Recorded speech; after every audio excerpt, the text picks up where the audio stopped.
السلام علیکم ورحمۃ اللہ وبرکاتہ۔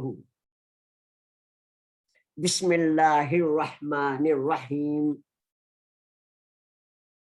اللہم صلی علی محمد وعلی آل محمد وبارک وسلم۔ آج انشاءاللہ تعالی ہم آن لائن تفسیر القرآن شارٹ کورس کی 17ویں کلاس میں گفتگو کریں گے اسم مفعول پر۔ اسم مفعول وہ لفظ جو اس شخص یا چیز کو بتائے جس پر کام ہوا ہو، اسم مفعول کہتے ہیں۔ مثلا معبود معنی جس کی عبادت کی جائے، جیسے اللہ تعالیٰ ہے، عابد عبادت کرنے والا، اور معبود جس کی عبادت کی جائے۔ تو ہم مسلمان عابد ہیں اور اللہ تعالیٰ ہمارا معبود ہے۔ تو اسی طریقے سے مظلوم کے معنی جس پر ظلم کیا جائے۔ آپ کو معلوم ہے قرآن مجید کے یہ الفاظ اخباروں میں صبح سے شام تک ہم میں سے بادشاہ سے لے کے فقیر اور بھیک مانگنے والے سے لے کے ڈرائیور، روڈ پر گھومنے والے، بڑے بڑے لوگ، سب کے سب یہ ان تمام الفاظوں کو صبح شام تک استعمال کرتے ہیں اپنی گفتگو میں۔ 3 حرفی اسم فعل سے اسم مفعول درج ذیل طریقے سے بنایا جاتا ہے۔ لفظ کے شروع میں میم مفتوح، مفتوح ہماری گفتگو میں فتح کے معنی زبر کو کہتے ہیں۔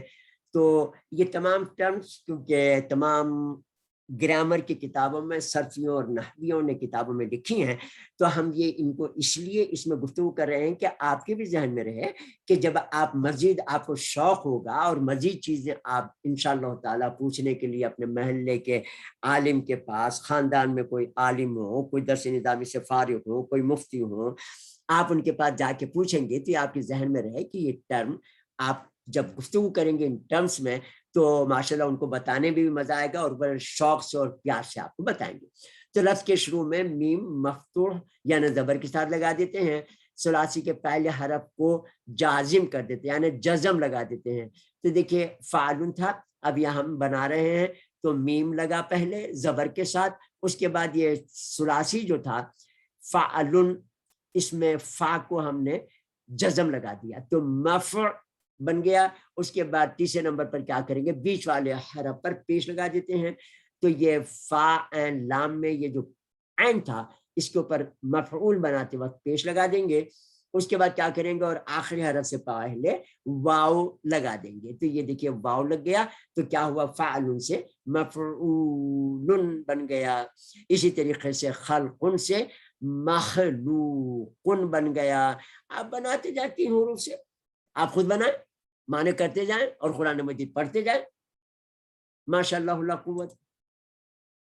مذکر کو مؤنث بنانے کے لیے آپ کو معلوم ہے کہ مذکر کو گول تا لگا دیتے ہیں۔ تو کیا ہوا، مفتوح تھا واحد یعنی مظلوم تھا، تو کیا ہوا مفتوح سے مفتوحانی اور جمع ہو گئی مفتوحونا۔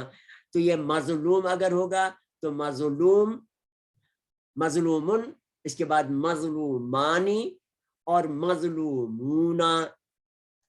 اسی طریقے سے مؤنث کے لیے آپ کو پتہ ہے کہ آخر میں گول تا لگا دیتے ہیں۔ تو یہاں پر یہ تہ لگا دی گئی ہے تو مفتوحتن، تو مفتوحتانی ہماری گفتگو ہو چکی ہے، الف لام لگاتے ہیں، اور مفتوحاتن مؤنث کی جمع میں اس تاج سے پہلے الف لگا دیتے ہیں تو مفتوحات مظلومات۔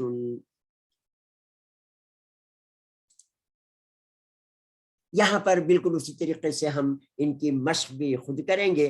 اب جیسے فاعل لام سے مفعول لکھا ہوا ہے، اب آپ یہ ہا میم دال سے آپ کو پتہ چلے گا کہ یہ تمام کے تمام نام جو ہیں آپ کو آپ کے خاندان میں، آپ کے رشتہ داروں میں، آپ کو دفتر میں، آپ کے اسکول میں ملیں گے۔ جب آپ ان کو دیکھیں گے تو یہ تمام الفاظ آپ استعمال کرتے رہتے ہیں، آپ ان کے مفعول بنا کے دیکھیے۔